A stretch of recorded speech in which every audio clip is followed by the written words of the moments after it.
Hola, muy buenas tardes a todos y a todas. Bienvenidos y bienvenidas a esta clase acerca de la exposición y vulnerabilidad de los sistemas que dependen del océano. Mi nombre es Ana María Ugarte. Yo soy de profesión psicóloga, magíster en ciencias sociales y doctora en estudios latinoamericanos. Soy investigadora del Centro de Ciencia del Clima y de la Resiliencia, CR2, y trabajo en la línea zona costera. Entonces, les voy a compartir las diapositivas que preparé para el curso de hoy. Bien, hoy día entonces vamos a trabajar respecto de la exposición y vulnerabilidad de los sistemas que dependen del océano. ¿Qué implica eso? Implica que repasemos un poquito acerca de los componentes del riesgo, ¿no? Yo sé que esto ustedes ya lo han repasado o lo van a ver, pero voy a dar una vuelta para comprender dónde se inserta esto de la exposición y la vulnerabilidad. Entonces, si pensamos en este pétalo, ¿cierto?, del riesgo que propone el IPCC, podemos ver los distintos componentes, ¿no? Las amenazas, la exposición, la vulnerabilidad. Los que nos corresponden a nosotros y nosotras en esta clase son el pétalo más claro, ¿cierto? Exposición, y el que está plomito acá, vulnerabilidad. Entonces, cuando hablamos de exposición, lo que decimos es que tiene que ver con la presencia de activos, ¿cierto? Que pueden ser personas, medios de subsistencia, especies, ecosistemas, funciones, servicios y recursos medioambientales, infraestructura, etcétera, ¿no? Que están presentes entonces en entornos, en lugares que podrían verse afectados negativamente por las amenazas, ¿no? Cuando hablamos de vulnerabilidad, hablamos del grado de susceptibilidad o la propensión, ¿no? O predisposición a ser afectados por las distintas amenazas, ¿cierto? Entonces, eh, tiene que ver con de qué manera podemos enfrentar los impactos adversos que va produciendo un determinado fenómeno o un determinado proceso. Y la vulnerabilidad se compone a su vez de dos elementos importantes, que son la sensibilidad y la capacidad de respuesta. Y la capacidad de respuesta está altamente relacionada con la capacidad adaptativa. En el fondo podríamos decir entonces que serían como tres componentes, ¿no? Por una parte, la sensibilidad, pero por otra, la capacidad de respuesta y la capacidad adaptativa. ¿Qué son estos elementos, no? La sensibilidad es esta propensión a verse afectado negativa o positivamente, pero es la disposición, ¿no? O predisposición.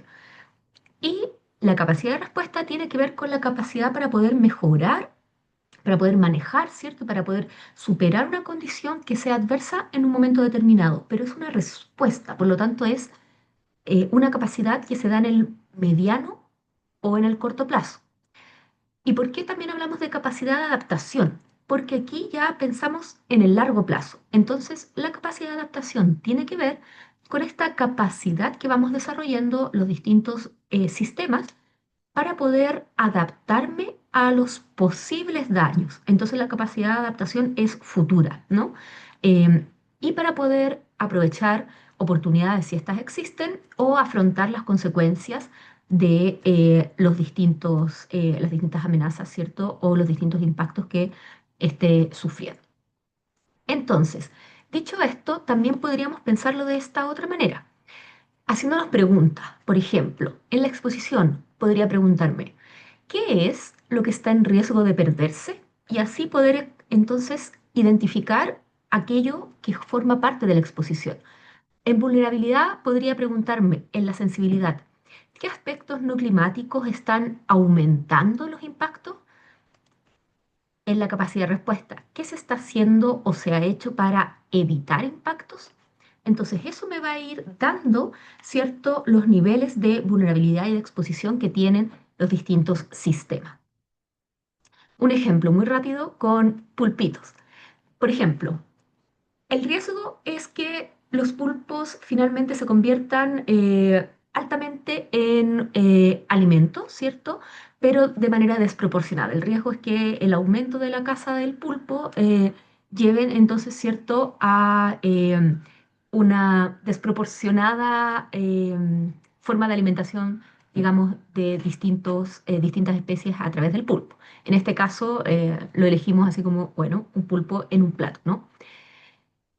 Si pienso cuáles son las amenazas, ¿cierto? Para que se vaya configurando este riesgo. Bueno, la existencia de cazadores, ¿no? Por ejemplo, seres humanos, tiburones, en este caso, como es un plato de cocina, va a ser un ser humano, ¿no? ¿Qué es lo que está en riesgo de perderse si el pulpo se convierte exclusivamente y altamente en un plato, ¿no? Que se altere el ecosistema de los pulpos mismos, ¿no? Entonces, que lo que está en riesgo de perderse es la procreación de más pulpos, ¿no? Y también la afectación del sistema en donde ellos viven, que tiene que ver, por ejemplo, con los arrecifes de coral o con las praderas marinas, que son los lugares donde, o bueno, o los fondos marinos también, donde principalmente viven los pulpos. Si los pulpos se van extinguiendo, ¿cierto?, por su aumento de caza, estos sistemas se podrían ver altamente afectados porque ya el pulpo como depredador desaparecería y entonces no habría control de población de ciertos moluscos, por ejemplo, otro tipo también de invertebrados que son el alimento del pulpo. Y si pensamos en la vulnerabilidad, podríamos pensar en sensibilidad, que es lo que lo hace más propenso a ser cazado al pulpo. Por ejemplo, que es un animal muy amistoso. Se acerca amistoso entre comillas, pero es curioso, se acerca, por ejemplo, a los seres humanos. Otro elemento de sensibilidad es que los pulpos cada vez tienen menos refugios porque los ecosistemas están muy dañados, entonces terminan refugiándose en lugares que no les permiten dar sus respuestas adaptativas como el camuflaje muchas veces, o que son incómodos para ellos o que los lastiman y son entonces más susceptibles a ser cazados. Y si lo pensamos desde la capacidad de respuesta, que ayuda a que ellos, a que no sufran tanto el impacto de la caza, podríamos pensar en que tienen una capacidad de respuesta maravillosa con, por ejemplo, el camuflaje y la existencia de distintas organizaciones que los protegen, ¿no? Entonces, con este ejemplo podríamos tratar de pensar cómo se configura esto de la exposición y de la vulnerabilidad en este pétalo del riesgo. Entonces, vamos un poco más en profundidad con exposición y con vulnerabilidad. Cuando pensamos en exposición, pensamos en qué es todo aquello, ¿cierto?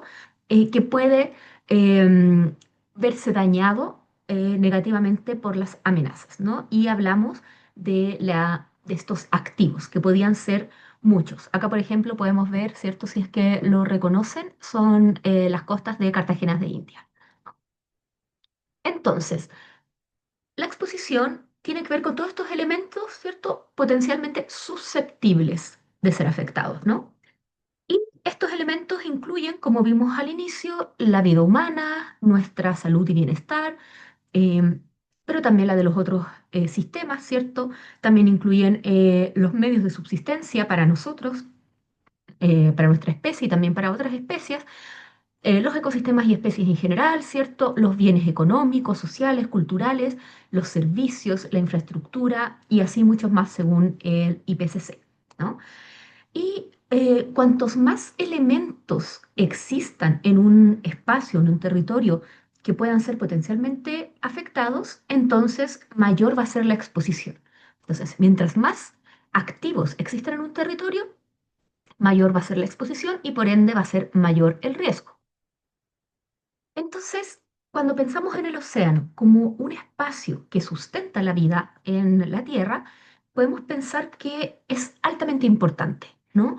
¿Por qué? Porque es el hogar, ¿cierto?, de múltiples ecosistemas altamente diversos, algunos incluso únicos, ¿cierto?, en todo el planeta, y la supervivencia de muchas especies, incluida la especie humana, depende altamente de los océanos. Sabemos también, ¿cierto?, que los océanos son enormes, cubren una alta superficie, ¿cierto?, terrestre y además son los que contienen la mayor cantidad de agua del planeta, ¿no? Y si pensamos en las comunidades humanas, si pensamos en aquellas comunidades que son las que tienen una conexión más estrecha con los océanos, es decir, quienes viven en las costas, en los fiordos, ¿cierto? En los canales interiores, en las islas más pequeñas, en las zonas polares, etcétera, son las poblaciones entonces que van a estar más expuestas ante los cambios que sufra el océano. Y esto es súper importante en términos de las poblaciones humanas. Sabemos que hay una alta concentración de población humana en las zonas costeras, en los fiordos, canales, etcétera, ¿no? Alta población humana cerca del océano. ¿Y qué implica esto? Implica que la exposición entonces es altísima. Sabemos que hay cerca de 2.750 millones de personas que viven en un radio menor a 100 kilómetros de la línea costera, ¿no? Si lo pensamos mucho más cercano, hay casi 1.000 millones de personas que viven en un diámetro, en un radio, perdón, de 10 kilómetros desde la costa. Y si pensamos en las personas que habitan las zonas costeras más bajas, es decir, menos de estos 10 metros sobre el nivel del mar, también encontramos que son bastantes, ¿no? Aproximadamente 680 millones de personas. Y si pensamos solamente en la zona ártica, hay aproximadamente 4 millones de personas que habitan estas zonas y hay un porcentaje allí de aquellas personas, aproximadamente un 10%, que es población indígena.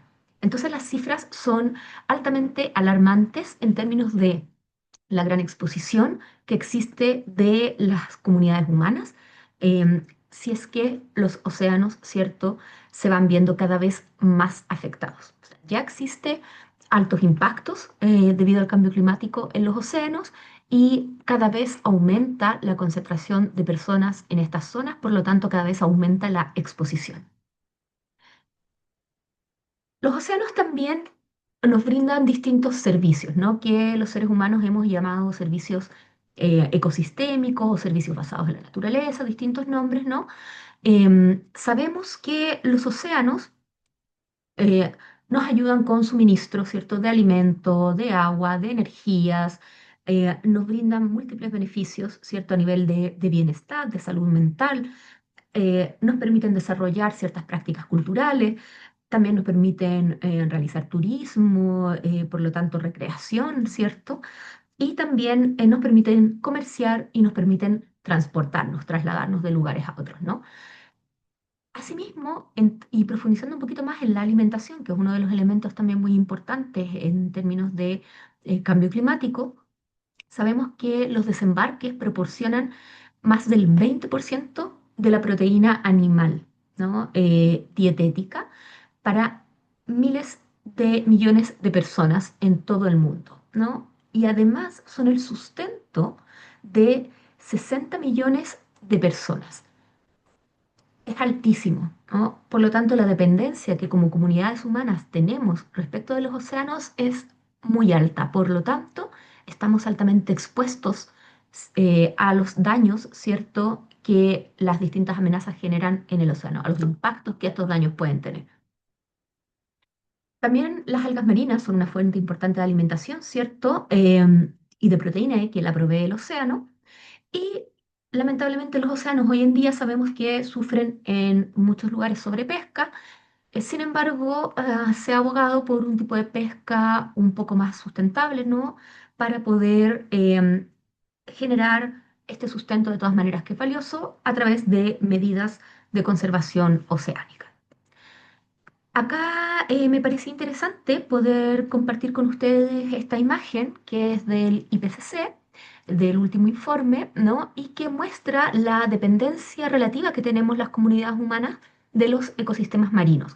Por ejemplo, en azul aparece la dependencia que tenemos respecto de los océanos en cuanto al servicio que nos brindan de protección costera, ¿no? En amarillo podemos ver lo que tiene que ver con la nutrición. En naranjo podemos ver la dependencia más bien económica y en celeste podemos ver como la dependencia general, ¿no? Entonces, si se fijan en los distintos lugares del mundo, estos grados de dependencia son diferentes, ¿no? Y si podemos ver, por ejemplo, en América Latina, tenemos que las líneas más, los países y ciudades que se encuentran más hacia las costas mismas, ¿no? Su dependencia, al menos hacia el norte y Centroamérica, es principalmente de protección costera y más hacia el sur vemos que tiene que ver con la dependencia económica, ¿no? Y así ustedes pueden ir interpretando el resto, ¿cierto?, de los países y ciudades del mundo. Otro gráfico que me parecía interesante para poder comprender esta idea de exposición tiene que ver con cómo ha ido aumentando entonces la captura, ¿cierto?, de pesca, las pesquerías y también la acuicultura, que es otra forma, ¿cierto?, de provisión de alimentos del océano. Entonces, si bien a través de estas últimas décadas, 70 años, la pesquería era una de las principales fuentes, ¿no? La acuicultura hoy en día es una de las más demandadas, ¿no? Y que produce millones de toneladas métricas, ¿no? Entonces es muy relevante cómo podemos pensar en la exposición que tienen estos sistemas económicos y en algunos lugares también culturales ante el cambio climático. Acá quería mostrarles un ejemplo de una investigación que realizamos con el Centro de Ciencia del Clima y de la Resiliencia hace unos 2, 3 años atrás ya, acerca de el riesgo de las FAN o las floraciones algales nocivas, ¿no?, en la Patagonia chilena. Entonces, en este estudio analizamos las diferentes dimensiones del riesgo, las amenazas, la vulnerabilidad y la exposición. Y aquí les muestro un poco de el análisis que hicimos para saber cuán expuesta estaba la Patagonia chilena a un riesgo de floraciones de algas nocivas. Entonces, ¿qué era lo que se podría perder? ¿Qué es lo propenso al daño si es que hay un evento de floraciones alganes nocivas? Descubrimos varias cosas. Por ejemplo, para poder saber cuál alta era su exposición, teníamos que saber, bueno, cuántos empleos permanentes, por ejemplo, tienen que ver con la pesca, la acuicultura, los procesadores, ¿no? Con cuántos empleos directos dependen del mar, que podrían verse afectados si es que hay un evento FAN y se deben paralizar distintas producciones, ¿no? ¿Cuáles son los empleos eventuales, que son los que vemos acá en este símbolo más, perdón, en este símbolo más naranjito? ¿Cuál es el porcentaje de Producto Interno Bruto regional asociado a la pesca? Entonces, en la región de los lagos era este, en la región de Aysén bastante más grande, ¿no? Y en la región de Magallanes este más pequeñito por acá. También vimos el porcentaje de Producto Interno Bruto que tenía que ver con el comercio, los restaurantes, los hoteles, porque el anterior era de la pesca. Vimos también biodiversidad y áreas protegidas, ¿cierto? ¿Cuántas áreas marinas protegidas existían en esta zona? ¿Cuáles eran las diversidades de especies? Porque sabemos que cuando hay eventos de floraciones de algas nocivas, hay algunas especies que mueren, ¿cierto?, por hipoxia. Vimos también en pesca y acuicultura distintas cosas, las toneladas de peces cosechados, las toneladas de moluscos cosechados, los desembarques de algas, etcétera, ¿no? Y así fuimos haciendo este mapa de exposición y como vemos los elementos más grandes, ¿no?, nos hablan entonces de una mayor exposición. Y en el caso de estas regiones, si ustedes pueden ver, de estas 3 regiones del país que nosotros y nosotras analizamos, hay diferencias importantes entre ellas respecto de los elementos que están más y menos expuestos. Por lo tanto, cuando hablamos de exposición ante el cambio climático por una amenaza determinada, en este caso nosotros y nosotras analizamos las floraciones de algas nocivas porque hay evidencia, cierto, suficiente que eh, sustenta que el cambio climático puede influir en una mayor probabilidad, ¿cierto?, de este tipo de eventos y en su mayor frecuencia y mayor intensidad. Entonces, es muy importante el enfoque territorial, porque los territorios son diferentes, las actividades, los activos, como les llamamos, son diferentes, por lo tanto, su exposición ante determinado riesgo ante determinado, perdón, evento va a ser diferente y por lo tanto la configuración de riesgo va a ser muy distinta dentro de un mismo país, por ejemplo. Entonces es muy importante el enfoque territorial. Si les interesa este estudio, pueden descargarlo aquí en la página del cr2.cl/fan. Bien, hablemos entonces ahora de vulnerabilidad, de este otro elemento del riesgo.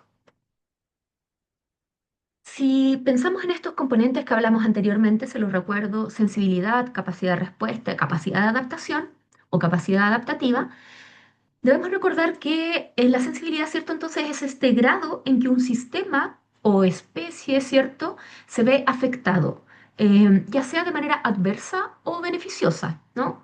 Por la variabilidad o el cambio climático. La capacidad de respuesta es lo que puedo enfrentar hoy en día con los recursos que tengo, ¿no? Son aquellas capacidades que me permiten manejar condiciones adversas en un corto o si aprendo algunas cositas en un mediano plazo, pero generalmente es en el presente. Y la capacidad adaptativa ya se proyecta hacia el futuro. Entonces, en la capacidad adaptativa ya los sistemas, las instituciones, em, y distintos organismos, ¿cierto? Se van ajustando, vamos aprendiendo. Entonces nos vamos adaptando a los posibles daños y también vemos si es posible aprovechar algunas oportunidades. Es súper importante que tengamos eh, esta noción de que la capacidad adaptativa no es solo de los seres vivos, ¿no? También es de las instituciones, de los organismos, de las organizaciones. Entonces es muy importante también cómo nuestra institucionalidad se va adaptando a lo que sucede. No basta con que solamente los seres vivos, ¿no?, nos adaptemos, sino que nuestra institucionalidad también debe hacerlo. Entonces, ¿qué podemos decir respecto de la vulnerabilidad y comunidades humanas?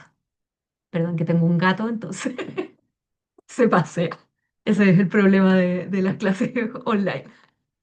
Bien, vulnerabilidad entonces y comunidades humanas. Em, Sabemos que la vulnerabilidad entonces es un componente del riesgo, pero también la vulnerabilidad es un enfoque en sí mismo, que se utiliza mucho, ¿cierto?, cuando hablamos de situación de pobreza, situaciones de vida, calidad de vida, ¿no? Quienes conozcan marcos más bien de las ciencias sociales han escuchado hablar de la vulnerabilidad en otro ámbito, no solo vulnerabilidad climática, ¿no? ¿Y qué nos permite este enfoque de manera integral? Nos permite mejorar la comprensión que tenemos de los impactos, ¿no? Y en nuestro caso de los impactos diferenciales del cambio climático. Y particularmente lo vamos a colocar desde la perspectiva humana, entonces nos permite poder mirar en mayor profundidad estos impactos que puede haber en las comunidades humanas que van a ser diferenciales, ¿cierto? Según cómo nos compongamos en términos de género, de etnia, de ingresos, de nuestra salud, de la edad, del estatus social, del grado de inclusión social que tengamos, de nuestra situación de equidad, de las capacidades que tengamos también o podamos desarrollar, de las redes de apoyo, etcétera. Por lo tanto, para evaluar la vulnerabilidad de las comunidades humanas, es altamente importante evaluar los diferentes aspectos que las componen, ¿no? Y para evaluar la vulnerabilidad climática en general, tenemos que evaluar los distintos elementos que entonces eh, hacen que sea más proclive o no al daño, ¿cierto? O que permiten generar ciertas respuestas. Hay datos interesantes del IPCC respecto de vulnerabilidad.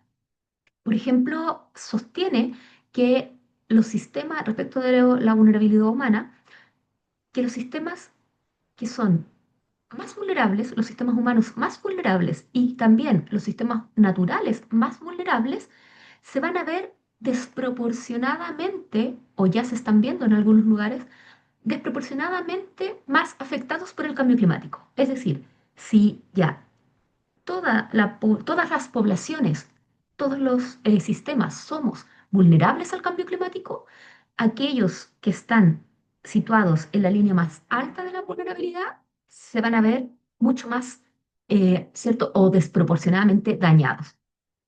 Aproximadamente un 45% de la población mundial es altamente vulnerable a los impactos del cambio climático. También sabemos que varía, ¿no? Como lo hemos dicho, significativamente a lo largo de las regiones del mundo y dentro de cada una de estas regiones y en el espacio más pequeño, dentro de una misma ciudad, hay distintas comunas o municipios, no sé cómo les llaman en sus países, pero esta unidad territorial más pequeñita, ¿no? Que es muy diferente aún estando en la misma ciudad. También todos los factores que tienen que ver con nuestros modelos socioeconómicos, con nuestros modelos de inclusión social, ¿no? Influyen fuertemente en la vulnerabilidad. Y lo que se sabe y se ha repetido bastante es que los pueblos originarios, las personas que habitan en países en vías de desarrollo, las mujeres y los niños somos aquellas personas o comunidades identificadas como los grupos más vulnerables ante el cambio climático. Si pensamos en las principales fuentes de vulnerabilidad, podemos encontrar varias. Aquí hay una lista solamente para referencia y para que la tengan en consideración al momento de evaluar vulnerabilidad en distintos proyectos. Em, Sin embargo, no es completa, ¿no? Pero sí podemos pensar en el capital humano, longevidad, salud, cierto estado nutricional, niveles de educación, información, en el capital social, todo lo que tiene que ver con las redes de apoyo, ¿no? Con la sensación de seguridad, con la calidad de las instituciones, con la confianza en el otro, en la otra. El capital cultural también, el acceso que tenemos a información, las habilidades que vamos desarrollando, los conocimientos y así, ¿no? Disponibilidad de acceso a tecnologías, la gobernanza es otro elemento central en la vulnerabilidad. ¿Cómo son los liderazgos que tenemos hoy en día en nuestros países, en nuestros municipios, en nuestros territorios más pequeñitos? ¿Qué legitimidad tienen estos? ¿No? ¿Cómo son las políticas públicas? ¿Tenemos, por ejemplo, leyes sobre cambio climático? ¿Tenemos guías, orientaciones? ¿Tenemos normativas, marcos normativos que nos permitan la conservación, por ejemplo, y la protección de los socioecosistemas? ¿Tenemos fuentes y espacios de participación vinculante? Todo ese tipo de cosas también afectan la vulnerabilidad, ¿no? Los conflictos socioambientales y también los conflictos políticos. Si estamos en un lugar en donde existen altos conflictos políticos, guerras, va a ser mucho mayor la vulnerabilidad, ¿no? O en lugares que se les llama, entre comillas, zonas de sacrificio o donde se concentra el extractivismo y por lo tanto se devastan los socioecosistemas que allí existen, ¿no? Y así. Otro elemento también muy importante es la percepción de riesgo. Cómo las personas estamos interpretando el riesgo que tenemos ante el cambio climático y así, ¿no? Hay una lista enorme. Entonces es muy importante que cuando se enfrenten a evaluar vulnerabilidad tengan en consideración la mayor cantidad de elementos posibles para hacer una buena evaluación y generar después entonces buenas, ¿cierto? O más efectivas respuestas. El IPCC también nos muestra un gráfico en su último informe respecto de cómo se distribuye la vulnerabilidad en algunos sectores principales en Centroamérica y Sudamérica, ¿no? Y América del Sur. Entonces, si se fija, la que tiene las hojitas tiene que ver con los sistemas de alimentación, la gotita es el agua, la casita son las ciudades, el corazón tiene que ver con la salud, a la personita, la población, ¿no? Y el arbolito es el agua dulce, ¿cierto? Y los sistemas terrestres. Y cada uno de ellos está pintado según su nivel de vulnerabilidad. Entonces, el más oscuro es el más alto y el más clarito es el más bajo, ¿no? Que es como el eh, más como crema, ¿no? Y también hay unos puntitos que nos indican el nivel de confianza respecto de cuántas investigaciones, ¿cierto?, avalan estos resultados. Si se fijan, la mayoría tiene un nivel de confianza medio y alto, es decir, mm, no hay duda prácticamente, ¿no? Y si se fijan en las distintas regiones, hay distintos sistemas, ciertos sectores que presentan mayor vulnerabilidad. Por ejemplo, hacia esta zona, ¿cierto? Donde se encuentra Colombia, parte de Brasil, ¿cierto? Vamos viendo entonces lo que tiene que ver con los sistemas de alimentación, con el agua, con las ciudades, con las poblaciones humanas como más vulnerables, altamente vulnerables, pero en amarillo también es alto, ¿no? Hay pocos lugares en América Central y América del Sur que tienen un moderado nivel de vulnerabilidad. No hay ninguno en el más bajo. Todos están entre moderado, ¿cierto? Y muy alto. Aquí, más hacia el sur, por ejemplo, donde nos encontramos en Chile, lo más alto tiene que ver con el agua, ¿no? Y acá en la Argentina también.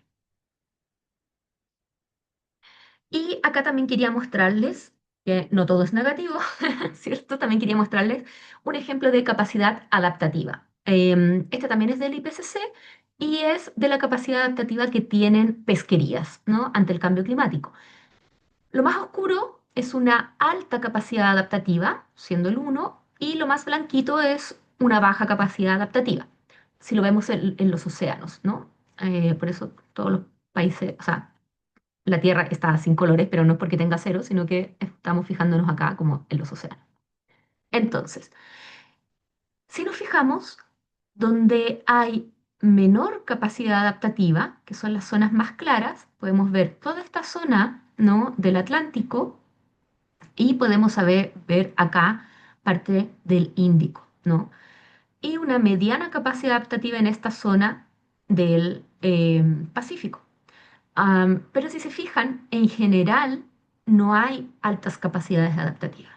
Entonces, es importante generar más capacidad adaptativa en los sistemas que son importantes no solo para los seres humanos, sino que para todas las especies, ¿no?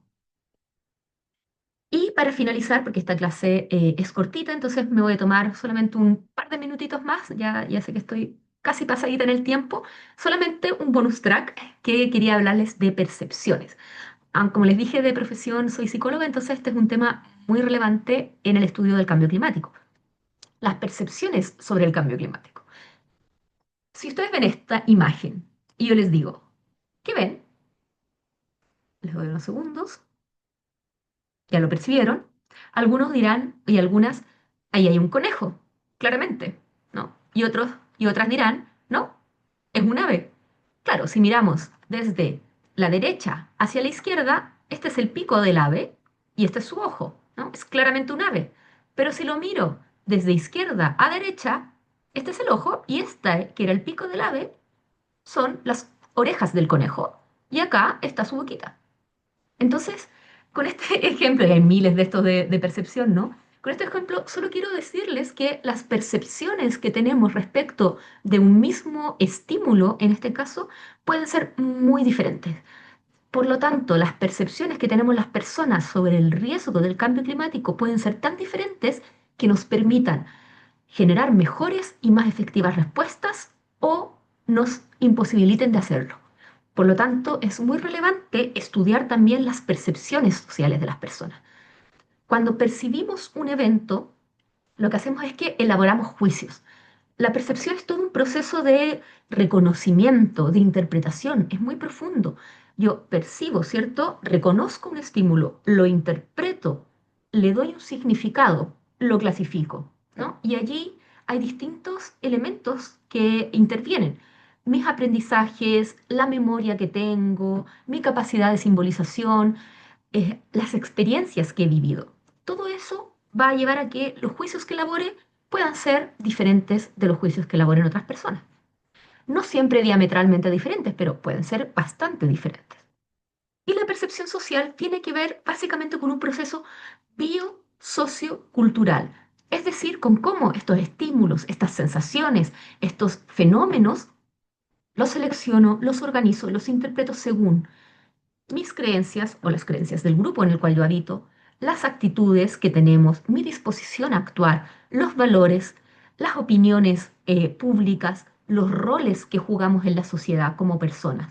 Entonces, además hay una dimensión espaciotemporal, es decir, voy construyendo estos significados dependiendo de la situación histórico-social en la que me encuentro. Aunque sea la misma persona, la percepción de riesgo, por ejemplo, ante el cambio climático que puedo tener de niño, niña o joven, a lo mejor va a ser distinta cuando sea mayor. Puede ser una percepción de mayor preocupación o de menor preocupación. Quizás me desensibilizo con el paso del tiempo si no veo que hay superación y que esto pareciera una catástrofe, ¿no?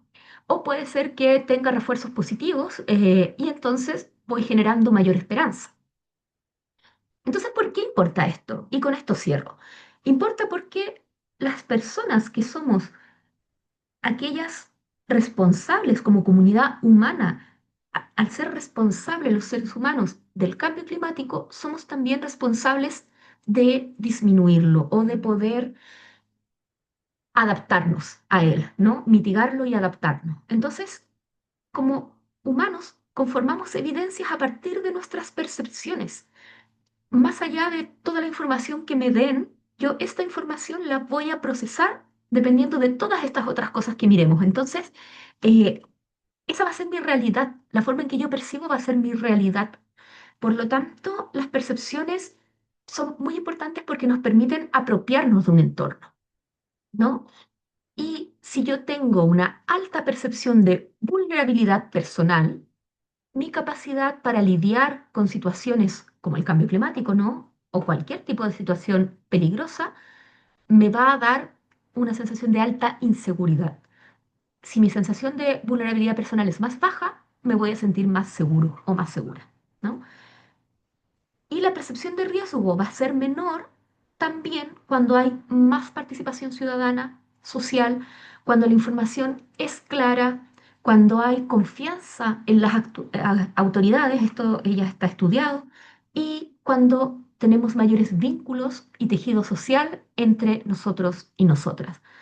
Todo esto fomenta la capacidad adaptativa. Por lo tanto, las percepciones sociales también son un ámbito muy importante al momento de hablar del cambio climático. Y bueno, solo para cerrar, decirles que todo esto que hemos estado mirando es importantísimo que lo incorporen en la gestión del riesgo y, bueno, lograr que los tomen en cuenta, ¿no? Muchas gracias por su atención y si tienen alguna duda, no duden en contactarme. Que estén muy bien.